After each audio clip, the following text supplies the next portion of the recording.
Fala, gente, muito bom dia. Chegamos no capítulo 3 de Gênesis, acompanhamos os dois últimos devocionais, esses relatos incríveis da criação de Deus, onde Deus cria todas as coisas e Ele vê que tudo que Ele havia feito era bom e era muito bom. O texto inclusive diz que o ser humano havia sido criado e Deus em muito se alegrou com o ser humano. E até esse relato, capítulo 2, nós temos ordem, nós temos convívio, nós temos um relacionamento entre Deus e o ser humano, o qual Ele mesmo criou, um cenário de paz, de harmonia, um cenário incrível. Mas ficou meu encargo compartilhar o capítulo 3, que o título já vai dizer o relato da queda. Bom, infelizmente essa história de tanta alegria encaminha para algo bastante trágico. Relato da queda. Esse nosso texto previsto trata então desse pecado que entra na humanidade e faz uma verdadeira lambança na ordem criada pelo Senhor. O texto vai nos dizer que a serpente, o animal mais astuto criado pelo Senhor, ele tem um diálogo com a mulher e a induz ao erro, com a proposta de poderem discernir entre o que é certo e errado, entre o que é bom e o que é mal. Essa mulher então ela come do fruto, também dá para o seu marido comer do fruto, e esses dois em desobediência ao Senhor fazem a única coisa que eles não poderiam fazer, comer do fruto do conhecimento do bem e do mal. O ser humano que tinha liberdade para usufruir de tudo aquilo que Deus criou, só não podia fazer uma, exatamente aquela que ele faz. História talvez bastante conhecida para você e para mim, mas eu quero destacar um dos detalhes sobre esse texto, entre tantos deles, mas é desse ser humano que terceiriza sua culpa. Porque a história mostra um jogar de responsabilidade de um para o outro, porque Adão prontamente vai culpar a Eva. Foi essa mulher que tu me deste. A Eva vai culpar a serpente que me enganou. No fim das contas, ninguém quer assumir a responsabilidade sobre o erro que eles cometeram.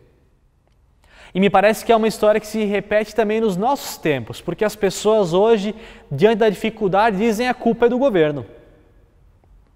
Na crise conjugal, a culpa é do marido ou a culpa é da esposa. No trabalho complicado, a culpa é do chefe. Ou o chefe diz a culpa é desses funcionários. Tem pessoas que, diante dos dilemas da vida, dizem a culpa é da igreja. E a igreja muitas vezes pode dizer a culpa é dos membros. Nós somos rápidos em achar culpados, mas a pergunta é onde nós temos errado?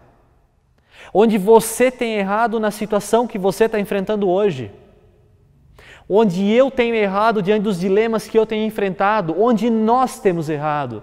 Nas crises financeiras que nós passamos? Onde nós erramos no relacionamento que vai de mal a pior? Onde nós erramos? Bom, achar culpado sempre é a solução mais fácil, mas a maturidade pessoal e maturidade cristã nos faz olhar para onde eu errei. Eu errei. E esse é o primeiro pecado, então, que vai entrar na humanidade, o pecado da desobediência.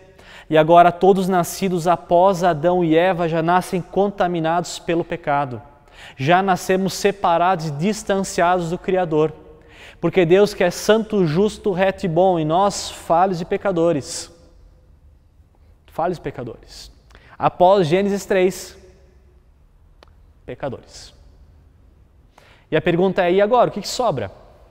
O que sobra após a queda? Eu não quero me delongar muito, aliás, tem vários detalhes sobre Gênesis 3 que eu gostaria de compartilhar, mas o nosso tempo não nos ajuda, então leia na sua casa, leia todo o texto.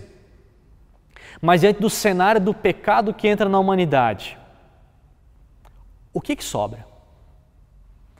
O que sobra após o pecado entrar e arruinar com os relacionamentos humanos, arruinar o relacionamento entre o ser humano e a criação, entre o relacionamento entre o ser humano e o próprio Deus? O que sobra? Romanos 5 vai dizer, se pela transgressão de um só a morte reinou por meio dele, muito mais aqueles que receberam de Deus a imensa provisão da graça e a dádiva da justiça reinarão em vida por meio de um único homem, Jesus Cristo, Consequentemente, assim como por uma só transgressão resultou a condenação de toda a humanidade, assim também um só ato de justiça resultou na justificação, que traz vida para a humanidade. Logo, assim como por meio da desobediência de um só homem, Adão e Eva, muitos foram feitos pecadores, assim também por meio da obediência de um único homem, muitos serão feitos justos por meio de Cristo. Eu quero dizer que somente com o sangue de Jesus Cristo pode haver mudança na realidade da nossa existência da humanidade. Após o pecado, arruinou. Mas veio Jesus Cristo para resolver essa história toda. E em Cristo nós temos recomeço.